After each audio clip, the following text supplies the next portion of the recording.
Hey, what's going on guys, and welcome back to another video. So today we're going to be doing part 8 of our beginner to 2K guide, and I'm going to be playing against Your Eyes Are Dry. It's about an 1800 player from the UK. He actually has exactly 800 1v1 games played, so he's pretty solid around this level. In today's episode, I'm really going to focus on how to take your economy to the next step, as well as maybe some extra micromanaging ideas that you guys should take into consideration next time you're in an archer fight. So we're going to talk about archer micromanagement, or just range unit micromanagement in general, and a lot to do with the economy. How to perfectly balance your resources, how to ensure you're getting solid uptimes, and how to be able to afford what units you're going to go for, while also being able to produce villagers from multiple town centers. So without further ado, let's hop right into the video.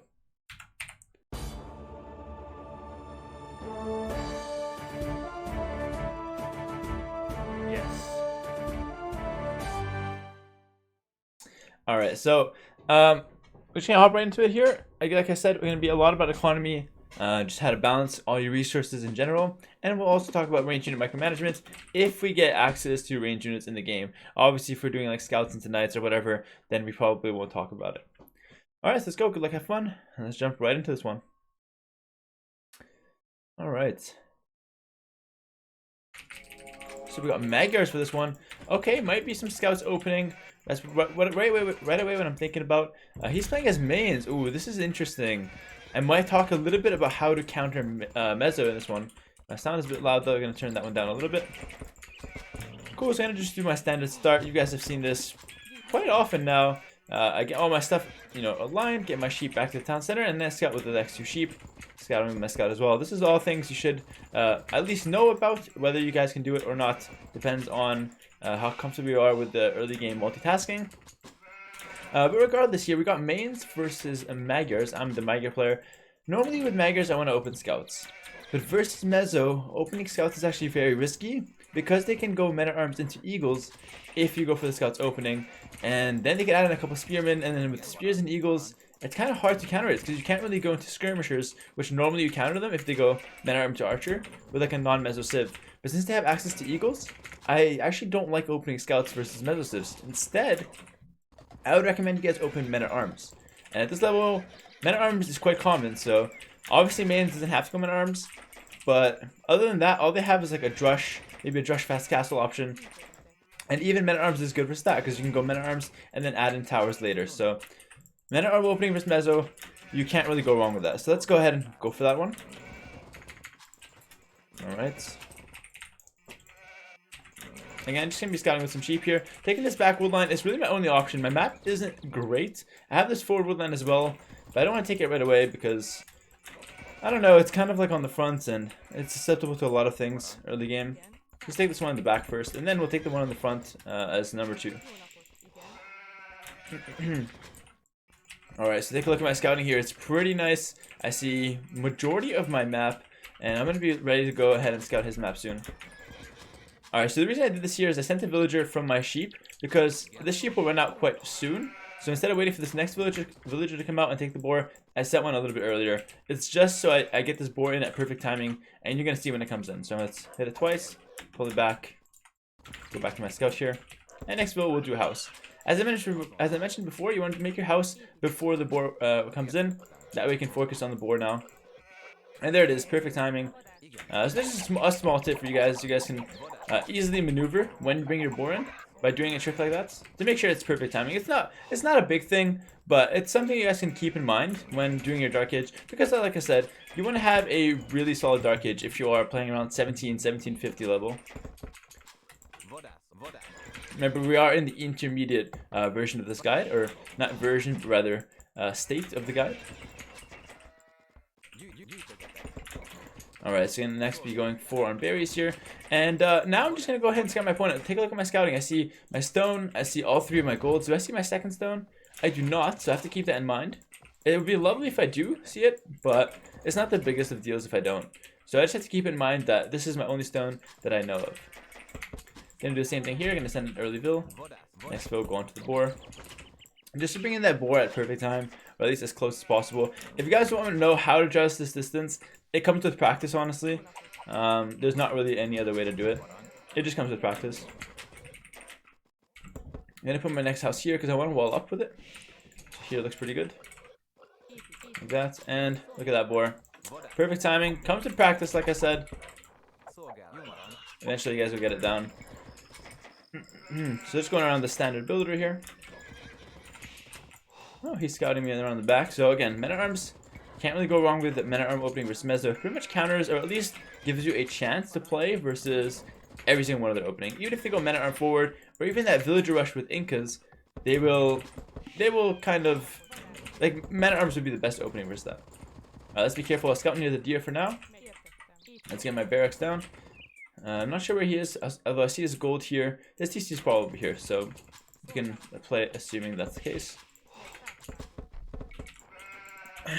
Oh, he might try to hit me. Okay, so this is interesting. So he's going to delay my barracks. So what I should do is probably bring my scout back.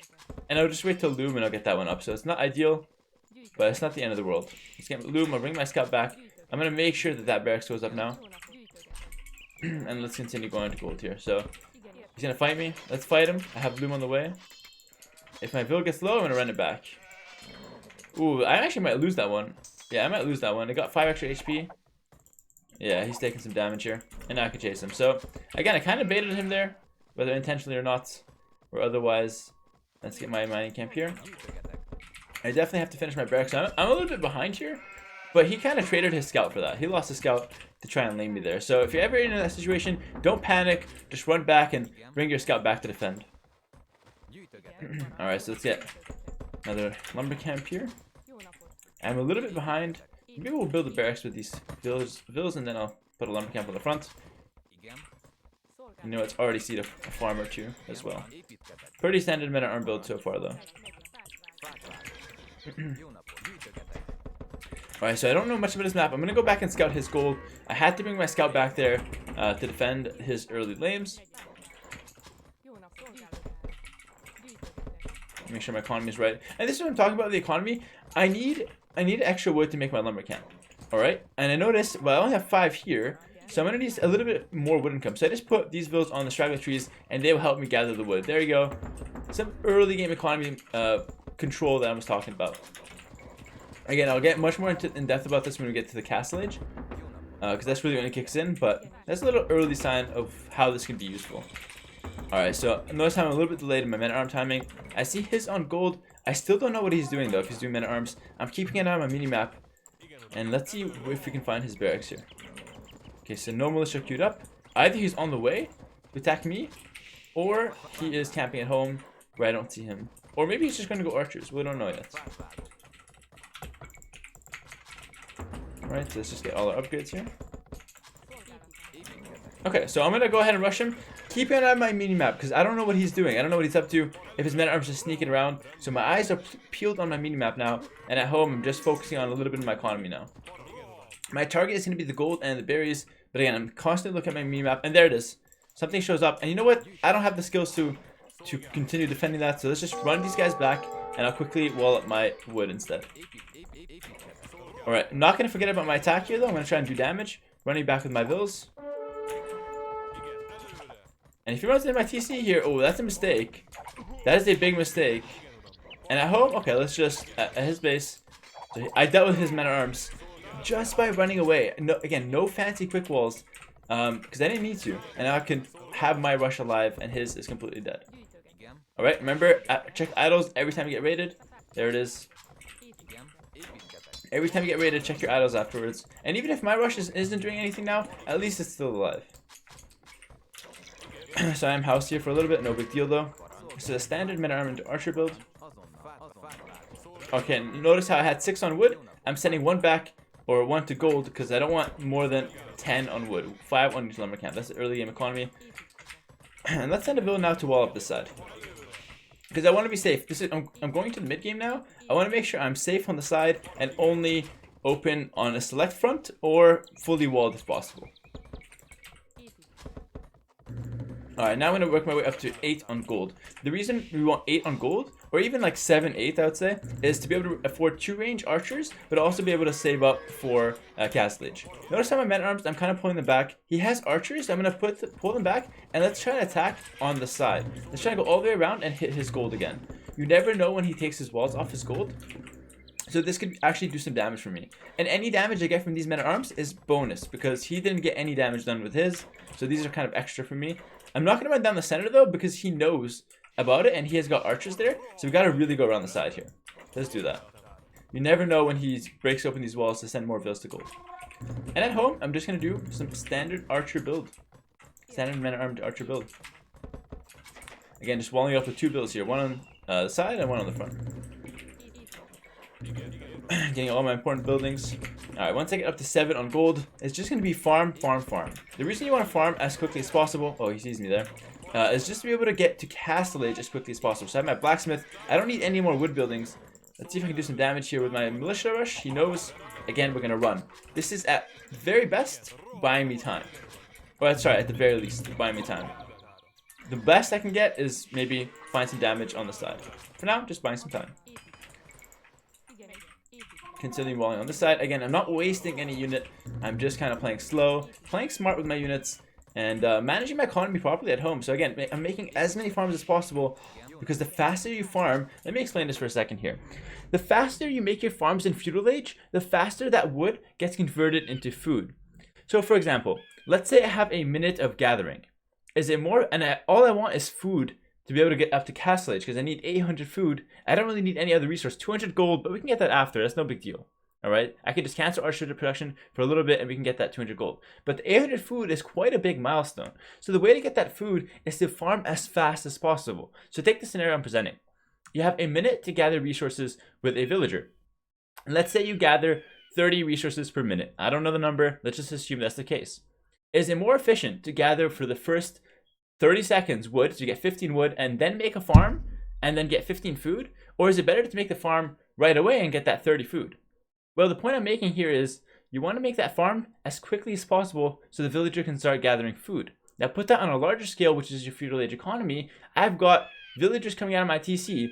Should I let them take straggler trees, which will be wood income? Or should I make the farms right away, and that will be food income? Now it doesn't also have, it doesn't have to only be straggler trees. It could also be extra villas on wood, so more than 10. You don't need that. Pull them off wood and put them on food, on farms. Because what happens is, if you guys delay the farms, you're never going to have that 800 food when you should be having it, when you should click up, and you're going to have more wood. And then after, you're going to be like, oh shit, I have to click up. Let's spend all my wood on farms. You're going to make 5 farms at once, but then it's going to be too late. Then your food is going to gather because you have way too many farms. And then you're not going to have enough wood, and your whole economy becomes a mess. So just to recap the whole idea, farm as soon as you can afford it, drop the farm, and that way you get to that food as fast as possible. And that is how I'm able to get these really, really fast uptimes.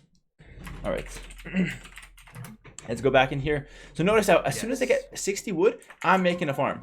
Look at this. She's not going to gather any wood. It's a farm right away. And I don't care if some of my production gets hurt by it. I want to just farm as fast as possible. Now my next villager will go to gold. It's going to be my 8th there, and I'm going to do wheelbarrow after it. This will help me click up to the Castle Age, because I have the 8th on gold, and that's how I'm going to get that extra gold.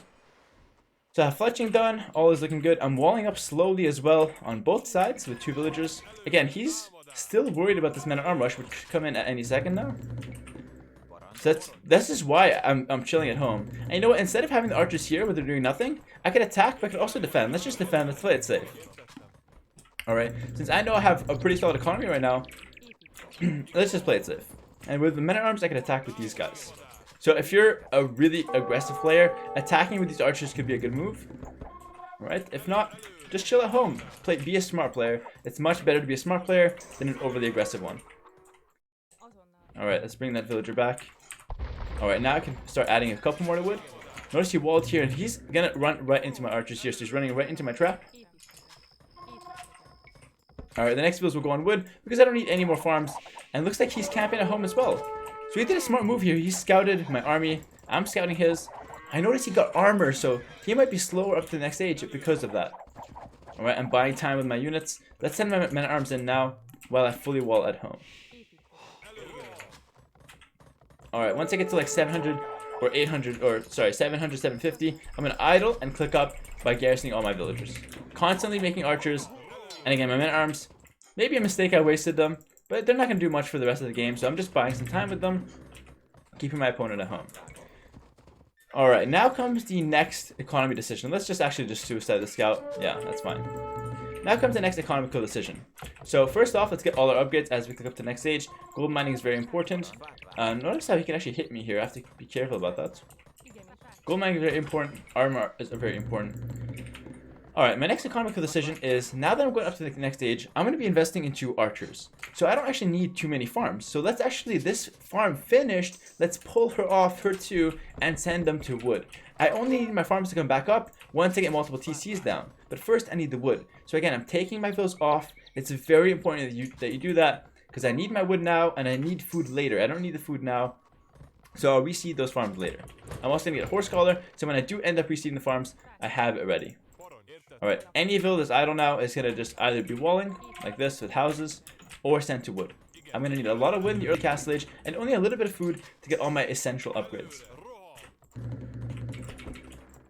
Alright, just keeping an eye on this wood line, because that's the only place you can really hit me. So just keep an eye on that one, and the rest is pretty standard. Again, this villager just runs out. Let's send him to wood. And then I'm going to make 2 TCs right away. And why can I afford the 2 TCs? Well, because I took the vills off of farms. If I reseeded them, I would not be able to afford these 2 TCs. Alright, as far as positioning, let's put it here. Continue walling here. Notice I can afford a vill, crossbow, and bodkin. And now I can reseed farms, because now I have already access to my 3 TCs. Let's break out here and do it. 1 on gold, 1 on wood. Remember that, it never fails. Alright. And I can afford everything. The only one I'm missing is bow saw, but now I'm able to afford farms. So let's reseed a couple farms and watch. The economy will do itself. I'm going to be able to afford bow saw in a second. Look at that. It's perfect economy. In fact, I have a little bit extra gold, so maybe that's a small mistake. But other than that, it's pretty perfect. And I'm up on 3 TCs. I've got my army of crossbows, and let's attack right away because he's still in the Feudal Age. And again, I didn't do anything crazy this game. It's just perfect economy balance, which I understand is hard to do. But my point is, the more you understand these ideas, the better your economy will eventually be. Alright, so as soon as I get my 3 TCs, my priority now is to go with a lot of farms. So notice how my first priority is to make a lot of farms with my wood. Same story as before. As soon as I get enough wood, I'm going to drop farms. The faster you transition to farms, the faster the food will kick in, and you'll get perfect production on your TCs. Notice how I pulled some vills off this wood to make this TC, so I'm putting the gather point here to replenish those guys. Notice how I don't need any gold, so let's go ahead and make sure we're farming with these vills or taking any other resource. Alright, with our attack, we're going to go standard here and just try and trade with our army versus his, and if we can get some vills, we'll consider ourselves lucky. So I want to prioritize hitting the scrims here. Again, archer micro, hit and run. Hit and run. This is all stuff you know.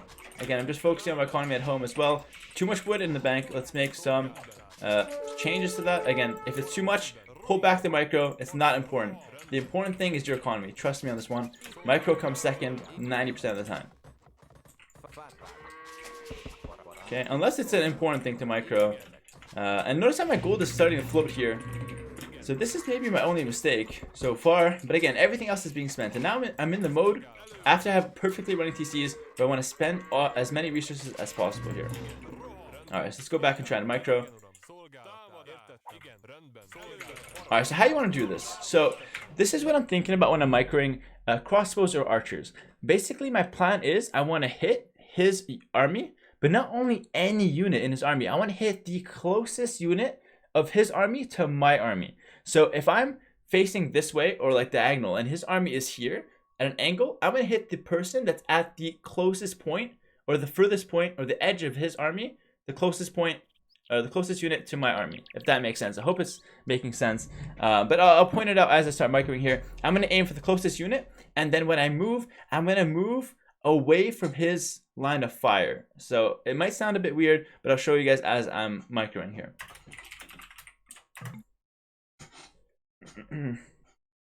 Yes. All right. Again, make sure everything's good. Let's go ahead and take a look at how this will play out in action here. So I'm walking in. I want to see the closest unit. It's the skirmisher, and then I'll walk away from the line of fire. There it is. Again, closest unit, walk away from the line of fire. Same thing again, and walking away from the line of fire. Always walking at a diagonal, not straight back at a diagonal, at an angle. Very important. Alright, let's go back to spending my resources now. I see my wood and gold are piling up. Let's fix that. And you know what? Maybe we'll pull one bill off here. And you know what? Let's get this armor as well. Spend our resources. You know what? I've got too much gold still. Let's pull off these fills and let's make a wood camp with them. Lumber camp. And that's fine. Alright, let's regroup my army now. And I want to start microing a little bit harder now. Alright, so let's go ahead and look for some more micro. Just so I can show off some of these important ideas when microing. It's also important to take into consideration the lag and try and predict that. So click away like half a second earlier if it's a bit laggy. In this case, it's not too laggy, so I can't really showcase that. Alright, so now my next step is ballistics. I will save up for that. And let's see what we can find here from his army. Alright, let's go here. We're looking for it. Alright, I can't shoot if they're walking at an angle. Let's get ballistics here until ballistics is researched. You know what? Why chase those units? I have his base wide open. Let's go there. My only danger is a mangonel. Yeah, gotta be careful. Okay, you know what? Let's back off. Let's back off. Because I don't know where his army is, and he knows he has. I know he has a mangonel here. So let's go back all the way to my base, and let's play it safe. I'll get a mangonel of my own, and I'll play it from the back. Alright, notice how I have a little bit too much wood now. I'm starting to see a bit more farms, because now my next step is kind of like Imperial Age. I could do a unit transition before then, the Knight, but I probably want to get Imperial Age. Imperial Age needs a lot of food and gold, so I'm going to take a little bit more gold now, and I'm obviously seeding more farmers as well. Now, one decision I could make. Oh, hold on, let's just get some more farmers here. Again, I really want the food, so let's make the farms as fast as possible. Again, pretty much the most important point. And there he is. Just by going back, I'm getting rewarded. And let's just patrol into this fight. I have the hill. And again, I don't want to micro. I want to outsmart him. And that's exactly what we're doing here. Although if you're forced to micro, if you want to micro a little bit, you know, I did provide some pretty important tips if you guys want to do that. But again, I definitely would suggest focusing on macro and outsmarting your opponent. So now I have the option. I could switch into Cavalier for Imperial Age because Magyars do get awesome Cavalier. They get the free attack upgrade, so they get right off the bat strong Cavalier. And I could also stay on Arbalest because Magyars obviously get really strong Arbalest. But since he's got access to Eagles and they counter archers, I think it's best, it's safest to transition into some Cavalier of my own. So our first step will be to click Imperial Age here. And our next step is going to be to get the Cavalier transition underway. Notice how I've stopped creating archers altogether. I'm just camping with my archers. Let's get a mangonel to make sure we're safe. And now let's make the Cavalier transition. I'm going to make it at the back so he doesn't scout it. Alright, get all my upgrades there. And let's get handcart as well, because that's what I like to do when we're up to Imp. I also mentioned it's a good idea to make another town center. However, I can't really afford it at the time being. So why don't we just go ahead and instead of making another town center, let's just expand our base and make another mining camp. Alright, like I said, if you can make a town center, it's probably best. Let's also get town watch. And you know what? Maybe it's a good time to start mining some stone as well. But let's really get our transition underway.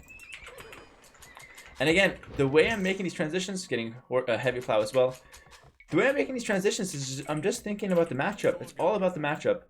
I know that he has access to Eagles and Plumes. I know those are good against Arbalest. So I'm not going to transition to Arbalest completely. I'm going to go for Cavalier. Let's get all my important upgrades on those guys as well. Oh, gotta be careful. He's attacking me here. Let's run away. And you know what? Let's try and trade my army. Because my army will not get upgraded Imp. He might upgrade his army. Let's defend here. No quick walls. Not allowed. So let's just react to this here. This is a bit unfortunate. This is a good move from him. He's being really aggressive now. Again, I'm just going to continue booming under pressure. No fills are really in danger. Microwave from the mangonel. Let's see if we can hit an attack round here. Oh, that's a good shot. Nope, he dodges. And let's just make sure we're safe. These fills are now safe to go back to work. They will. Oh, he's doing an attack round. Really nice. We'll trade 1 for 1. As the defender, that is amazing for us. And again, going to continue transitioning here. Seeding farms. And let's try and trade our army. With these villagers, let's just remove them. Again, this is not a great fight, but since I don't care to upgrade my units, I'm going to go ahead and take it. I'm transitioning to Cavalier. I don't really care about these crossbows. Alright, it would be nice to get a market now. Let's go ahead and go for that. We end up winning the fight, and let's just dodge the mangonel. And that's what. Let's use our knights now. That's our transition. This is when let's kick it into gear. Get all my upgrades, and look at this, 10 plus 4, because right off the bat, Magyars get the attack upgrades. And that was the whole reason behind the knight switch in the first place. Alright, start mining some stone. And now the knights are out. Again, crossbows, I'm trading them. They're not valuable to me anymore. I don't want to upgrade these archers. I want to just trade them because they are fully upgraded Castle Age crossbow with his crossbow, but I'm switching into Cavalier now, which is my strongest Imperial Age unit. Alright, and at the same time, I'm going to be continuing my economy. Notice how I want to go and make outposts on the sides now. Exactly the plan for me. Too much on this gold, too much saturation. Let's make another wood camp. Small economy things. Alright, and now we can start expanding. So let's start taking some hills. Hill control in Imperial Age is very important. I'll talk about that in a later video. Put my stable here. And right away, he's still in Castle Age. I'm going right away across the map, and I'm attacking him. But obviously, keeping my macro up. Always make villagers until you hit 200 pop. Never stop making villas. It's the best advice I can give you. Outposts on the side already paying off. I'm finding all of these fantastic resources. And let's get that 4th DC that I always talk about. Let's get that 4th DC now. And now, we're just going to spend our resources again. Vills. Cavalier non-stop. And let's think ahead. Do I ever need to transition off Cavalier? Well, he might make Halbs eventually. So maybe I can transition into Skirms down the line. But I don't have to do that now because he has nothing that's really threatening my Cavalier at all. So you know what? I don't have to transition off it at all. We can just continue Cavalier for the foreseeable future. And notice how I'm not really, even if I'm not doing anything with the villas, I'm always queuing them. So that eventually, when I'm done fighting, when I'm done focusing on the fight, I go back and I just check all my idols and I fix them. It's just important to have the villas always being made. Alright, and if that's the case, if you have the villas always being made, you're going to have no problem fixing them or no problem keeping your vill count high. Alright, losing some archers here, not a big deal. I'm just trying to break it in, and yeah, eventually I break in. And now he's got really nothing. Why? Probably because he didn't have the best economy. He didn't micromanage his economy as well as we did. And, well, it ended up paying off in a big way here, as we have Imperial Age Cavalier, and he is still stuck in Castle Age.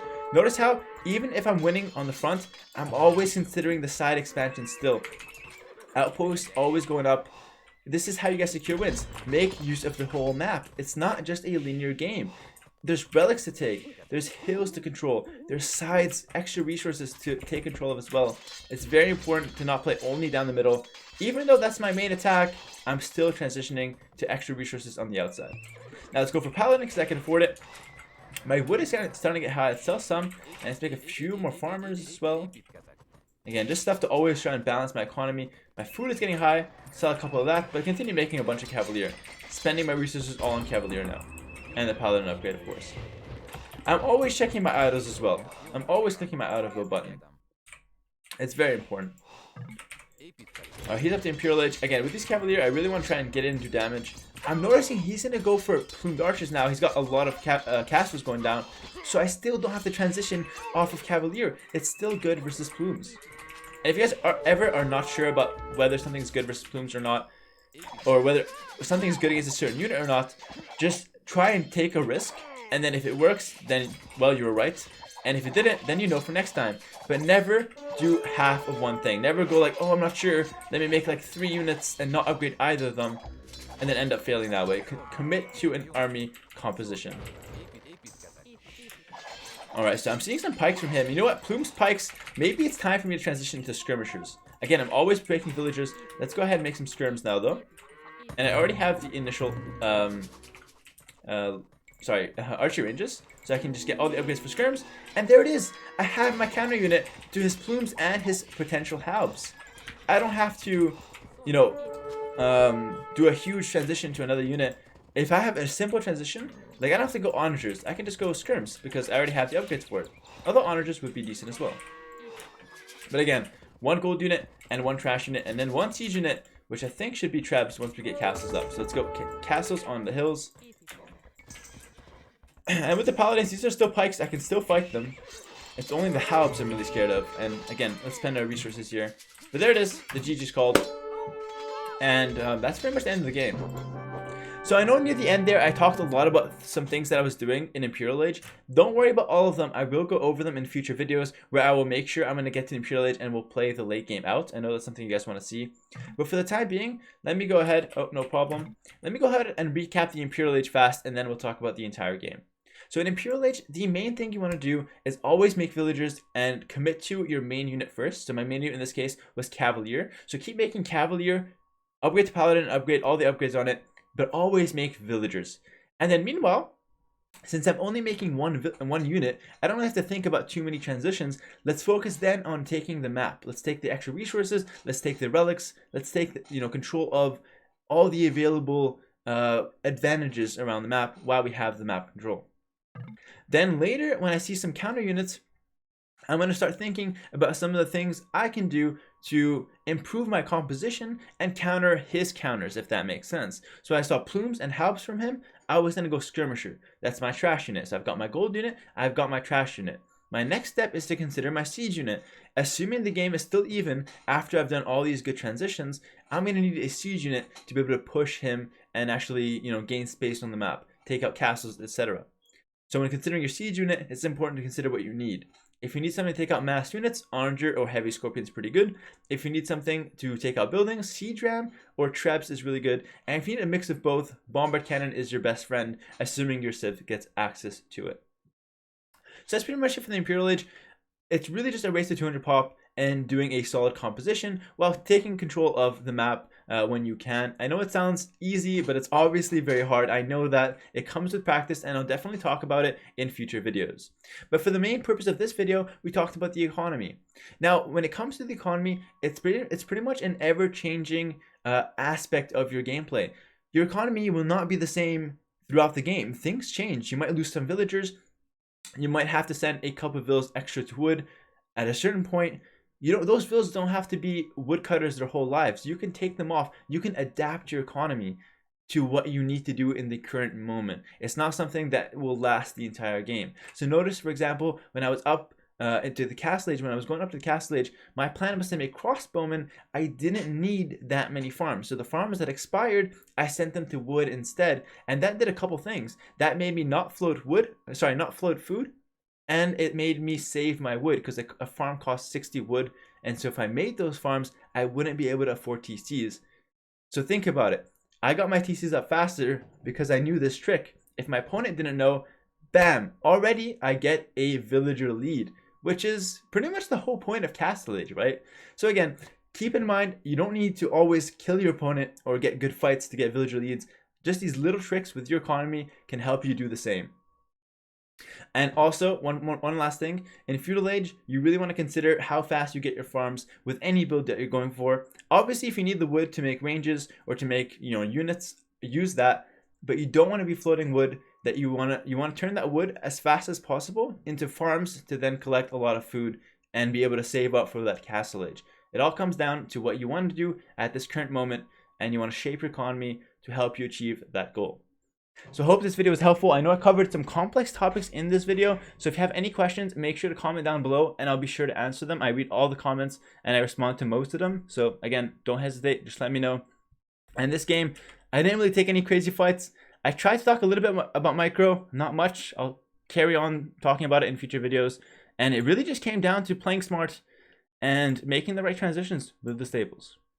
Alright, thanks for watching everyone. I hope you guys enjoyed this video. If you did enjoy it, make sure to drop a like and drop a comment. It's always nice to interact with you guys. And as usual, I'll see you guys in the next video. Peace.